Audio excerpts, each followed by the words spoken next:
Hey YouTube, welcome back. Today we are doing another post-Photon Hypernova deck profile. Today we are doing Photon Hypernova deck profile. Today we are doing Abyss Actors. So this deck got, I think, 4 new cards. I got a Link Monster, a new Pendulum Monster, and then 2 spell cards in the new set, which is a lot of support for legacy support for a deck. Anyways, it makes the deck so much more playable now, so much more fun.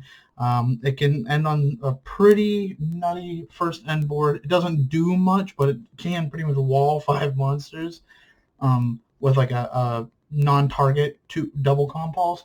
Pretty cool. The new Link 2 does an amazing job, and one of the new spell cards is pretty much just extravagance. You have to activate it at the start of your main phase 1, and it just lets you add whatever card you want. But anyways, besides that, let's go ahead and get straight on into this. So my main deck is 40 cards even. We are starting off with Triple Curtain Raiser. He is the splash one from the deck in other decks. Once per duel, he allows you to just special summon himself from the pendulums, from your pendulum scale. And if you control no other monsters, he gains a 1100 attack. And once per turn, you can send an Abyss Script spell from your deck to the graveyard as cost to add a face-up Abyss Actor Pendulum monster from your extra deck to your hand. Which is really great because the next card is a 1-card combo with him for a full end board, which is Abyss Actor Extras. So extras, he has like a Cyber Dragon Pendulum Scale effect, where if he's in the Pendulum Scale and your opponent controls a monster, you can special him. But then, actually, hold up, no, actually scratch that. But then you can tribute him to place another one in the Pendulum Scale, which is usually your Curtain Raiser, and then you'll link him off for all the combo stuff. He's really great. Absolutely guaranteed 3 of. If you run any less than 3, I'd say you have problems. The next card is Wild Hope. I am running Wild Hope at 3. I know some people are only running him at 2, and I have considered cutting him to 2. I just think he's too good to have, because he can make your Madonna a 9 too, if you want to keep him in the Pendulum Scale. He's a great card. Whenever he's a Shrub Battle or card effect, he lets you search one, which the new Link monster will pop him almost every single combo.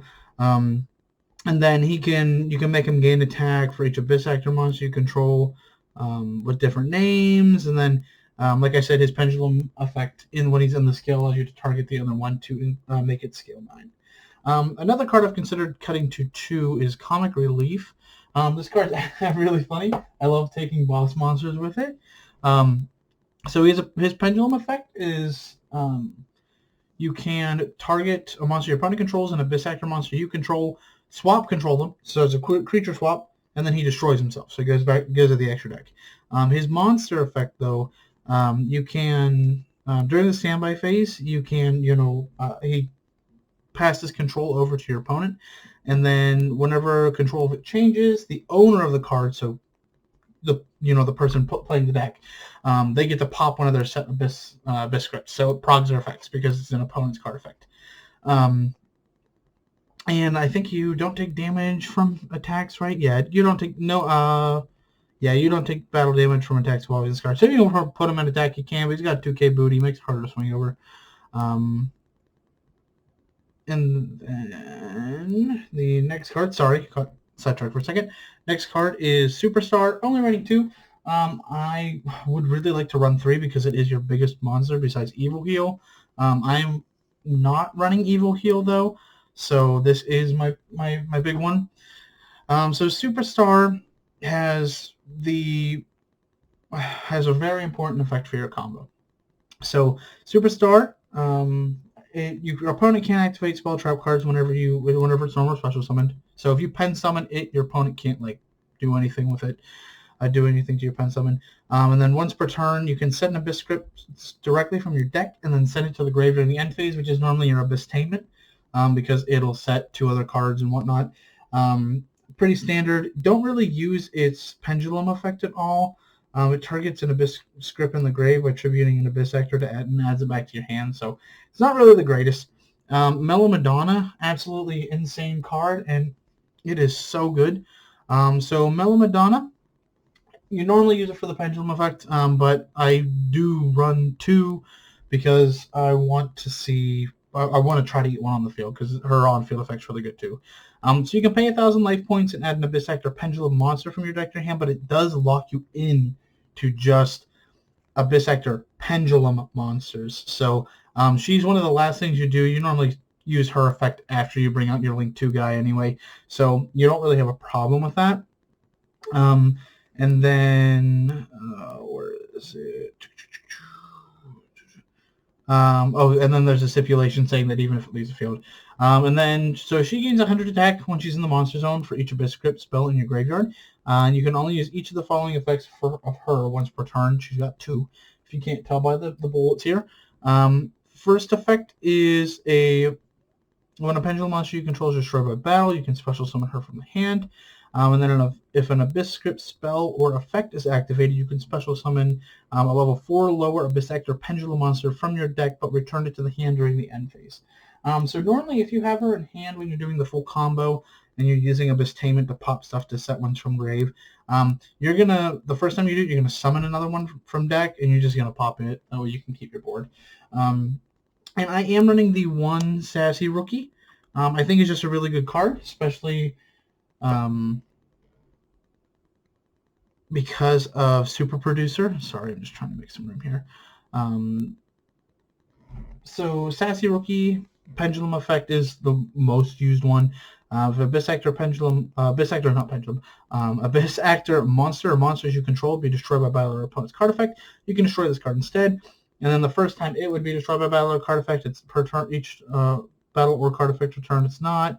I don't really use the monster effects. I'm not entirely sure exactly what it does. But I think that whenever it is destroyed, it summons one, right? Yeah, summons a 1 level 4 lower Abyss Actor monster from the deck, except itself. And then if this card in the Pendulum Zone is destroyed, you can target a level 4 lower monster your opponent controls and destroy it. So it's okay. It's got removal.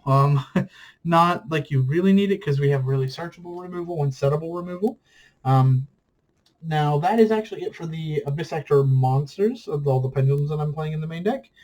You can run more, you can run less, but it's personal preference. Like I said, if you want to run Prosperity or Lower Darkness, I would definitely keep this, and I'd maybe drop some hand traps. But now we're on to the hand traps. We're running 3 Ash Blossom. Generic staple, prevent your opponent from touching the deck. I'm running 3 Ghost Mourner and Moonlight Chill. Would probably make this imperm. I don't have any extra ones right now, so Ghost Mourner is gonna make do. It is still a good card. Your opponent special summons a monster face up, except during the damage step. You can discard the card, target it, and then negate its effects until the end of the turn. And then if that monster leaves the field, your opponent burns for its attack. Then I'm running 3 Veiler. Just really good effect negation, and then the last 2 monsters in the deck are 2 Nibiru.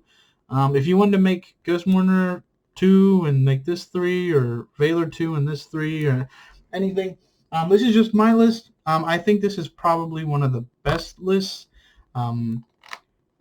for at least monster lineup, at least for the Abyss Actor monsters. Just because I don't run Prosperity, because I don't think the deck really needs it at all. You have so many ways to get into your little ones, and any normal summonable one at least, and then any other pendulum is full combo. So I mean, you don't really have to worry about much. That is actually it though for the monsters here. There are a lot. It is a pendulum deck after all. Now, on to the spells. So we're going to start with the new card that's absolutely busted, which is Abyss Actor's Dress Rehearsal. So, like I said in the intro, you have to activate it during the start of the main phase 1. You get to add an Abyss Actor card and an Abyss Script spell from your deck to your hand. But then you're locked into only Pendulum Summoning Abyss Actor monsters. That's not a really big deal. That's not going to hinder you much because that's all you're going to Pendulum Summon anyway. And then I run 3 of the other new Abyss, the Abyss Script, which is Dramatic Story. So this card, I can consider cutting to 2, but I really like to see it in my opening hand. So you target an Abyss Actor Pendulum monster you control, special summon an Abyss Actor monster with a different name from your deck, and then either place the targeted monster, you know, at the start of the effect in your pendulum zone or destroy it. And then if this is the set card that if it's destroyed by an opponent's card effect, it actually gets the non-target compulse too. It's a really good card. Like I said, I could consider running it, dropping it to 2. Same with the Comic Relief and the Wild Hope, like I said, and then that could give you 3 more hand traps if you want, or the Pot of Prosperities or Lower Darknesses. But I just don't think it's really needed. I am running double Abysstainment. So one for the main combo. Second one, if you are going second and you want to OTK, because Comic Relief, you can give control of Comic Relief for Comic Relief, and then you can pop a set one. So, and then it lets you, its pop effect allows you to special summon as many Abyss Actors from your deck as you want. And then and for the main combo, of course, it is the continuous one that you normally, the continuous spell that you set off of Superstar 9 times out of 10. Don't know why you wouldn't. And then you contribute an Abyss Actor monster and target an Abyss script spell in your grave. Set it to your field. And then you can use this effect up to twice per turn. So Curtain Raiser's effect is extremely important because it at least gets one into grave and adds one back. That's the main reason why you want to try to get into Curtain Raiser, because he really will at least get this into rotation. And if not, he'll definitely get one of these other 2 that you might want. So I am running a 1-of Rise of the Abyss King, which is really good. It's a pop however many attack position Abyss Actor monsters with different names you control. It targets them though, so if it has target protection, fortunately you're going to have to use an extra deck card to get rid of it, unless you can beat over it. And then if you control a 7 or higher, so if you control Superstar or Madonna, your opponent can't respond with card effects. And then if this one's destroyed, it's the one that adds up to 2 Abyss Actor cards and or Abyss Script spells with different names from your deck to your hand. So it's kind of like a mini dress rehearsal. Normally you don't want to set this card to get it popped, because there's this is the better one to have popped. And this one, the next one, which is the Opening Ceremony. So normally the combo, if you open up a few cards to be able to get both of them engraved. I mean, technically you can get both the Opening Ceremony and the Dramatic Story engraved if you see Curtain Raiser, because these once per turn. So after your pen summon of the rest of the stuff in your hand and your stuff from extra deck, you can use the Curtain Raiser again to send this. I like to use it because it gives you a lot more life points on your first turn. It makes it harder for your opponent to be able to OTK, especially with all like 3 or 4 defense position ones you're going to have on top of the Super Producer. It's really good. Its pop effect is absolutely insane. As the name implies, Opening Ceremony, it makes it so that you draw until you have 5 in hand. Such a good card. The last one we're running because of the new Link 2 is the Fantastic Theater. I don't think you need to run more copies than this, because it is super available. Like I said, this deck can pop off. It goes insane. And this card is really good. It does have an on-field effect, like an ignition effect you can use. That you can reveal Abyss Actor Pendulum and an Abyss Script spell in your hand. Add an Abyss Script spell from your deck to your hand with a different name than the revealed spell. It's nice. You'll use it sometimes, but the main one is the effect replacing that it does. So if you control a Pendulum summoned Abyss Actor Pendulum monster, wait, hold on a second. Yeah, any monster effect activated by your opponent becomes destroy one set spell trap your opponent controls, and then you can only use each effect once per turn. So it is unfortunately once per turn, but like I said, going turn 2, on your opponent's turn, you'll pop a Wild Hope that you most likely specialed from the extra deck, so you can get another add. And you're going to activate this from deck, and then, of course, you're going to use it roughly around when you'd want, like what effect you'd like to replace, and then it'll pop this to bounce 2 cards back. Really good, solid card. I love effect replacing effects like this, so I'm really glad that you actually get to use it. It makes it more accessible now. And then one more card, if you did want to drop this and you wanted to run another hand trap or anything you can, but I am running one Call by the Grave just because hand traps do hurt the deck a little. Granted, it can still pop off nonetheless. But I really think that Call by the Grave is going to be really important in this format, especially with the amount of hand traps coming back because of Kashtira. But yeah, that's it for the spells. There are a ton of spells technically if you include the Pendulum monsters, but some people don't like to consider them that, and I understand. The main deck is now done. That is all of it. 40 cards even. Now on to the extra deck where we are running 3 Hyper Director. This is the first Link monster that we got for the deck. It allows you to target a card in your pendulum, one of your pendulum zones, and special summon it, and then place one with a different name into the zone. And then you can't normal special summon monsters the rest of the turn, except for best actor monsters. A lot of the stuff does Xeno lock you into the archetype, but I mean that's okay now. And then you can only use this effect once per turn. So great and all, it's required for the combo. We run 3 of it because it is gas. We also run 3 of the new guy. So Super Producer, I love the artwork too. Super Producer has 2 effects. So during the main phase, it's a quick effect. You can target a face-up card you control, as in, yourself, and then destroy it and then apply one of these effects. You can place an Abyss Playhouse, Fantastic Theater, directly from the deck, face up in the field spell zone, or you can put an Abyss Actor Pendulum monster from your deck in your Pendulum zone. You can only use the effect once per turn. It'd be great if you could use both. You could use the effect twice in a turn to just set the field spell and pop something to set another scale, but I think that would be a little too busted. I am running a Phoenix and a Unicorn, so say your opponent passes back to you, you still have some stuff on board.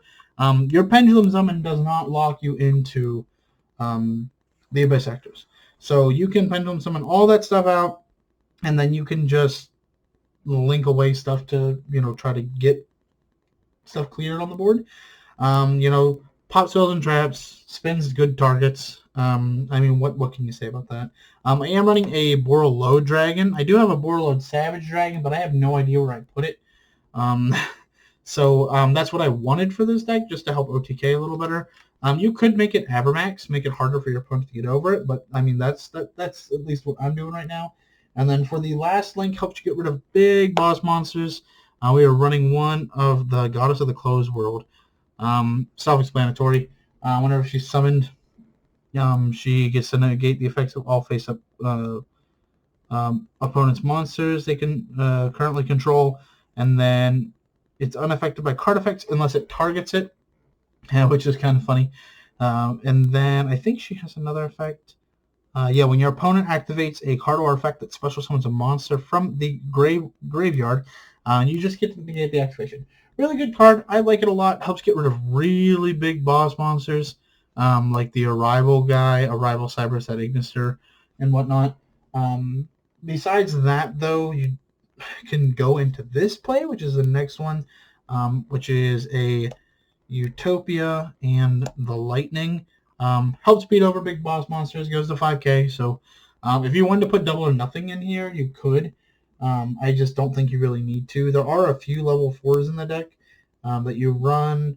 You've got the Sassy Rookie, the Curtain Raiser, and the Wild Hope. Because, comic release of 3.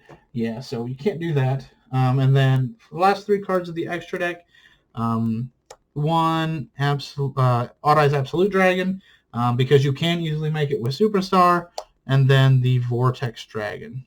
And then these are pretty self-explanatory. A lot of Pendulum decks, at least I think Pendulum decks that can run these do, because 7s are nice to make, and this card is just really good. And then I do run Waking the Dragon on the side. I don't run in the main, but I do run Exterio in the extra deck, just because Abyss Playhouse makes it pop a set spell trap, not an Abyss script. So if you set the Waking the Dragon and they decide to hit that one because they don't want the double combos, it'll just bring out something annoying that they'll have to try to deal with. But yeah, anyways, guys, that is actually it for the deck profile. I hope you did enjoy. the video is getting pretty long right now, so I'm not going to show the combo. I might make a separate combo video for the deck. But yeah, that's going to be it for today. I hope you did enjoy. If you did, feel free to leave a like. Let me know. And if you have any suggestions for different cards or deck profiles to do in the future, just leave it down below in the comments. I'd appreciate it. I'll rate them. But anyways, yeah, if you liked it, feel free to subscribe so you don't miss future content. But that's it for today, guys. I'll see you in the next one. Peace.